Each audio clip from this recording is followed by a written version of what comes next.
হয়েছে? আমাকে পছন্দ হয়নি? না, ব্যাপারটা সেরকম নয়। তাহলে? আমি আমি পারবো না। তার মানে? আমি তোমাকে স্যাটিসফাই করতে পারবো না। আমার অনেক দুর্বলতা আছে। কি তোমার দুর্বলতা আছে? তাহলে তুমি আমাকে কেন বিয়ে করলে? আমি তো করতেই চাইছিলাম না, কিন্তু বাড়ির লোকের আমার কথাই শুনো না। কেন শুনবে? তুমি হয়তো বলোইনি যে তুমি নপুংসক। অদ্ভুত ব্যাপার তো, বাড়িতে এইসব কথা বললে আমার কি সম্মান থাকতো? তুমি আর তোমার 2 পয়সার সম্মান। তুমি একবারও আমার কথাটা ভাবলে না যে আমি কি করে থাকবো? ভেবেছিলাম এই অতৃপ্ত আত্মার সঙ্গে এই বাড়িতে আমি কি করে থাকবো। তাই তোমার এই অতৃপ্তি শেষ করার জন্য আমি ব্যবস্থা করে ফেলেছি। প্রতাপ,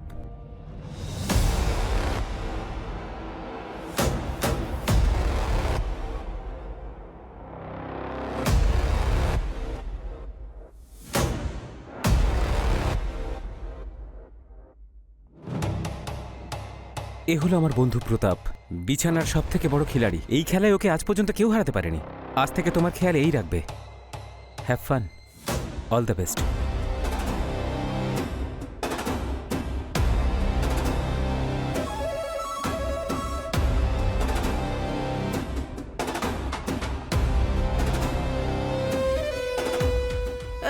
না, দেখুন, আপনি আমাকে ভুল ভাবছেন। আমি ওই ধরনের মেয়ে নই। তো আমিও কোনো খারাপ মানুষ নই, কিন্তু হ্যাঁ, আমি দায়িত্ব খুব ভালো করে পালন করব।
এখন আর কি লুকোচ্ছ আমার কাছে? লুকোনোর আর কি বাকি আছে?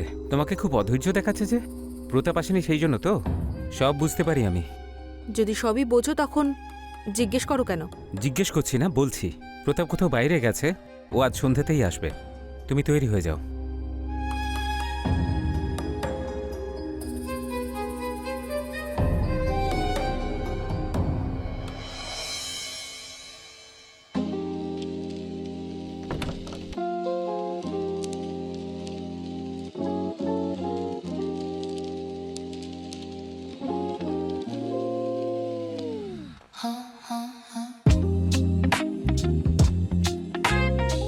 কোথায় চলে গিয়েছিলে তুমি আমাকে ছেড়ে? আজ তুমি তোমার নাম্বারটা আমাকে দিয়ে যাবে। জানো, তোমাকে ছাড়া এক মুহূর্তও কাটানো আমার কাছে কতটা কষ্টকর। চিন্তা করো না, আলাদা হওয়ার সমস্ত মুহূর্তের হিসেব আজ পূর্ণ হবে। নাম্বারও দেব, আর তোমার সমস্ত অভিযোগও দূর করে দেব।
কত দিন হয়ে গেল, এইভাবে কদিন চলতে থাকবে?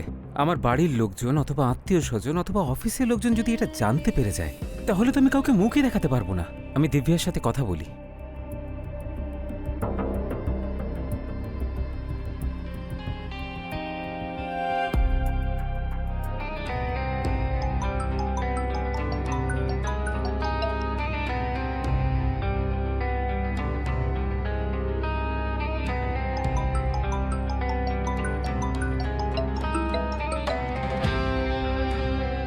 প্রতাপ, কোথায় তুমি?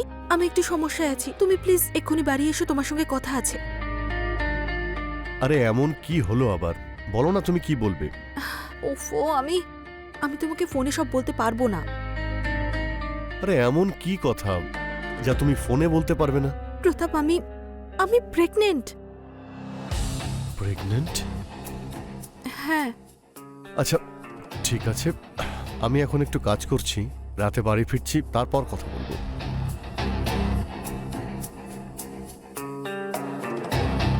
এই প্রেগন্যান্ট কি করে হলো?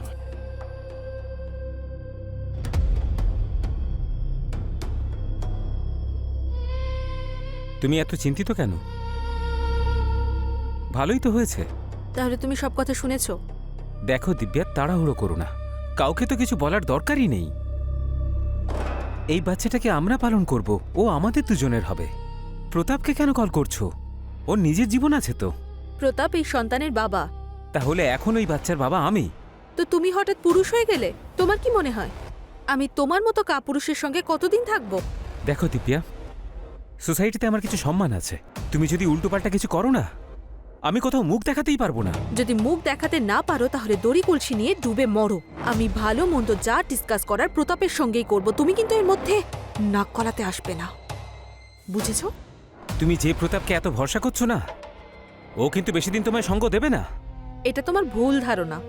আমার কোনো ভুল ধারণা হয়নি, ভুল ধারণা তোমার হয়েছে, কারণ কিছুদিন পরে ও বিয়ে করছে। কি? বিয়ে?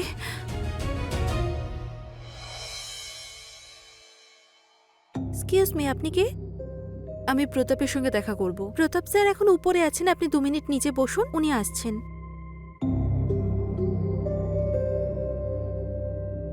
এক্সকিউজ মি স্যার, আপনার সঙ্গে কেউ দেখা করতে এসেছেন। সেন্ডার।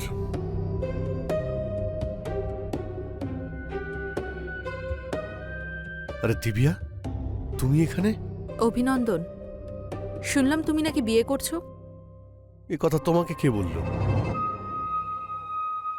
ওই তোমার বন্ধুই। আর তাছাড়া সত্যি তো আর বেশি দিন লুকোনো থাকে না। আরে দিব্যা, বাড়ির লোকেরা বারবার বলছিল বিয়ে করে নে, বিয়ে করে নে।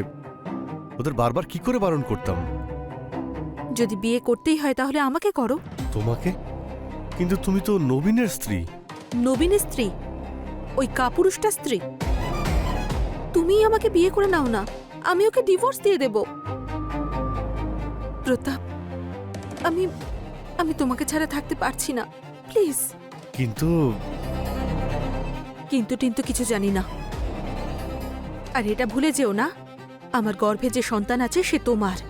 এটা কি সত্যি? না, মিথ্যে। আমি নবীনকে দেখে কথাটা বলেছিলাম, যাতে ও আমাদের রাস্তা থেকে সরে যায়। তারপর কি বললো? কি বলবে? 1 নম্বরের অপদার্থ। সেলফ রেসপেক্ট বলে তো কিছুই নেই। বলছিল যে ও প্রতাপের নয়, আমাদের সন্তান আমরাই মানুষ করব। যাকে ছাড়ো এসব। তুমি আমাকে বলো, তুমি সত্যি কি বিয়ে করছো? প্লিজ, আমি আমি তোমাকে ছাড়া থাকতে পারবো না। তাহলে আমাকে কি তোমার পছন্দ নয়? দেখো দিব্যা, তোমাকে আমি খুব পছন্দ করি, আর হয়তো আমিও তোমাকে ছাড়া থাকতে পারবো না। I love you Pratap. Pratap, I love you. আরে দিব্যা, কি করছো তুমি? কেউ দেখে ফেলবে। ঠিক আছে, তাহলে আমি পর্দা দিয়ে আসছি।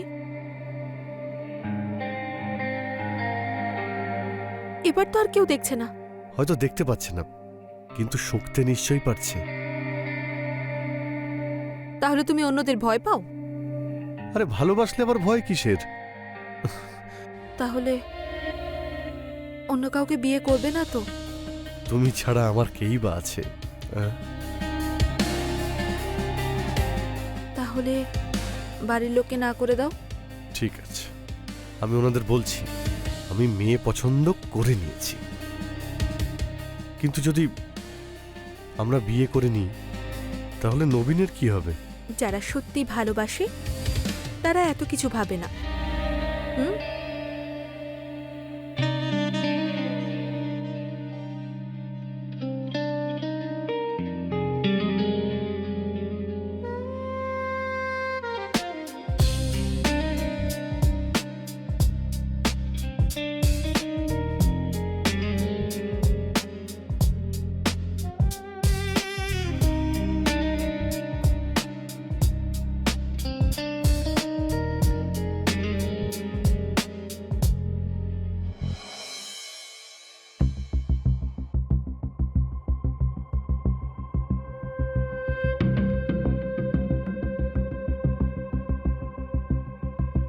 কি হচ্ছে এসব?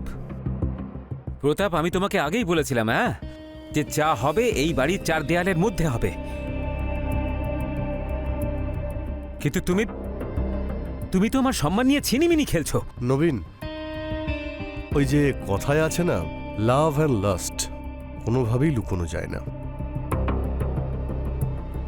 আমি দিব্যাকে ভালোবেসে ফেলেছি, আর এমনিতেও ও আমার সন্তানের মা হতে চলেছে। তাই তোমার জন্য এটাই ভালো হবে তুমি আমাদের রাস্তা থেকে সরে যাও।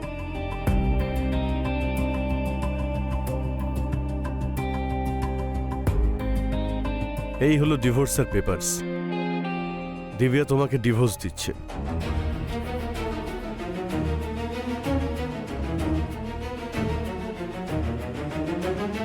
এরকম করো না, আমি তো এমনিতেই মরে যাব তাহলে। আমার পরিবারে এরকম আজ পর্যন্ত কারোর সঙ্গেই হয়নি। লোকে আমাকে নিয়ে ঠাট্টা করবে যে আমি একটা মেয়েকে সামলাতে পারিনি।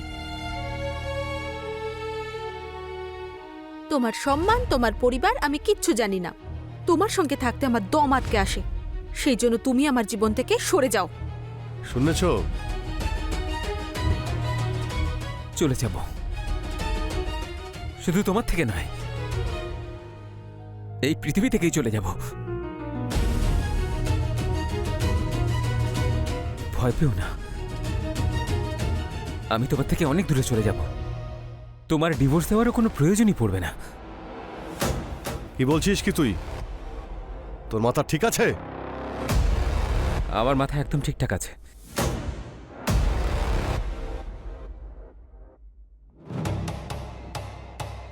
হ্যালো নীলেশ দাদা। হ্যাঁ নবীন, বলো। দিব্যা আমাকে ছেড়ে দিয়েছে দাদা, কারণ আমি ওকে স্যাটিসফাই করতে পারিনি। ও অন্য কাউকে বিয়ে করছে। আমি আর বাঁচতে চাই না দাদা। আমি এই পৃথিবী ছেড়ে চলে যাচ্ছি। যদি সম্ভব হয় আমাকে ক্ষমা করে দিও দাদা। নবীন, এরকম কিছু করতে যেও না। হ্যালো হ্যালো নবীন, হ্যালো।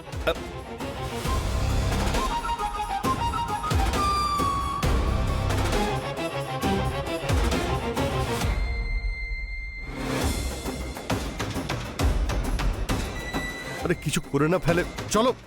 নবীন, নবীন, নবীন, নবীন, আরে পাগল হয়ে গেছো নাকি? দরজা খোলো। উল্টো পাল্টা কিছু করো না তুমি। নবীন প্লিজ দরজা খোলো। খুলছে না তো দরজা। আরে ওকে আটকাতেই হবে, নাহলে আমরা দুজনে ফেঁসে যাব। নবীন, নবীন, নবীন দেখো, আমি তোমাকে ডিভোর্স দেব না, কিন্তু প্লিজ দরজাটা খোলো। নবীন দরজা খোলো। দরজা খোলো। আমার এই পৃথিবীতে আর কাউকেই ভরসা হয় না। খুশি থাকো, আমি চললাম, বাই।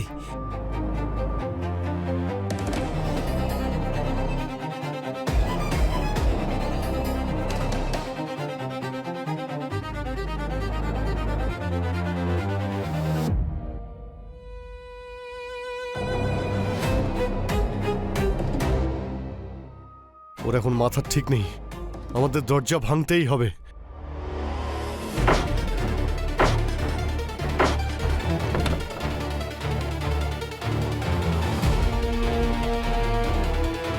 নবীন,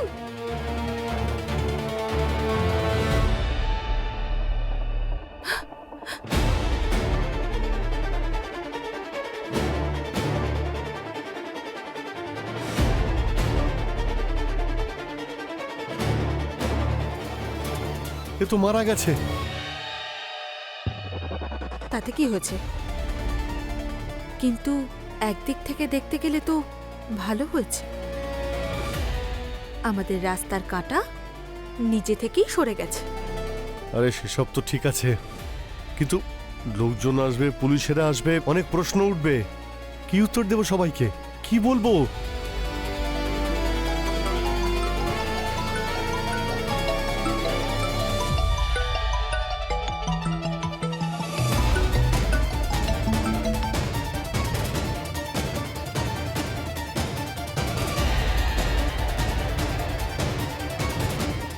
এ নবীনের দাদা, এ এক বড় সমস্যা।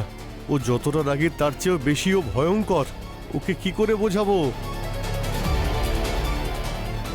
বলে দেব যে মিথ্যে মিথ্যে সন্দেহ করত। তুমি চিন্তা করো না, আমি এমন অ্যাক্টিং করব যে উনি সবই বিশ্বাস করবেন। সবকিছু ম্যানেজ হয়ে যাবে, ডোন্ট ওয়ারি।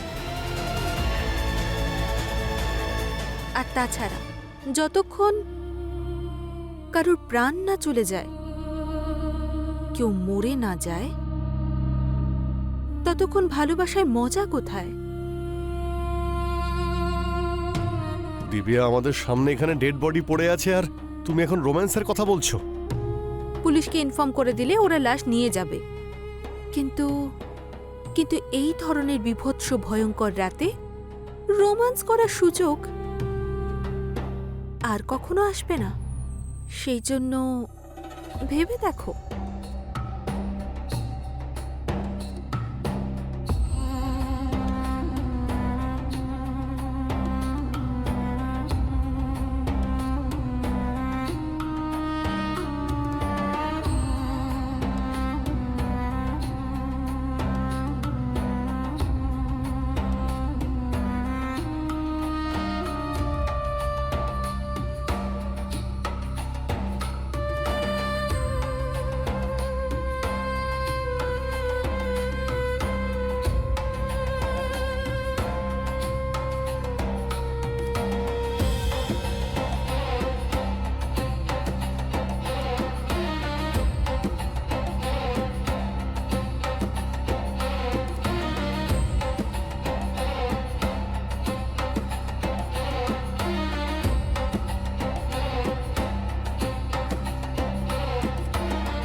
হয়তো বাইরের দরজাটা খোলা আছে।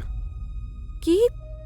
যখন আমরা ওর পিছনে দৌড়ে আসি, তাড়াহুড়োতে আমরা দরজাটা খুলেই এসেছি। হ্যাঁ, ভুল হয়ে গেছে। যাও না, দরজাটা বন্ধ করে দিয়ে এসো। হ্যাঁ, আমি করছি। এবার আর দরজা বন্ধ করলে কিচ্ছু হবে না।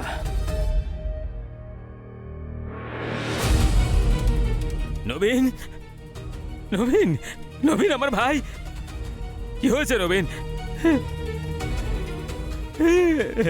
নবীন, তুই কেন এরকম করলি নবীন?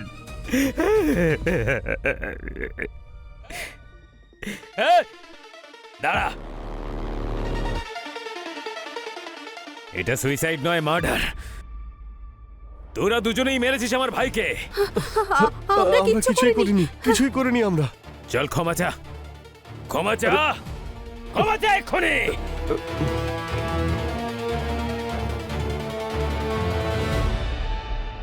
নবীন, নবীন, আমাদের ক্ষমা করে দাও। আমরা অনেক বড় ভুল করে ফেলেছি। Please please. ক্ষমা করে দাও। ক্ষমা চাওয়া হয়েছে, হয়েছে ক্ষমা চাওয়া। তার মানে তোরা নিজেদের ভুল স্বীকার করে নিচ্ছিস।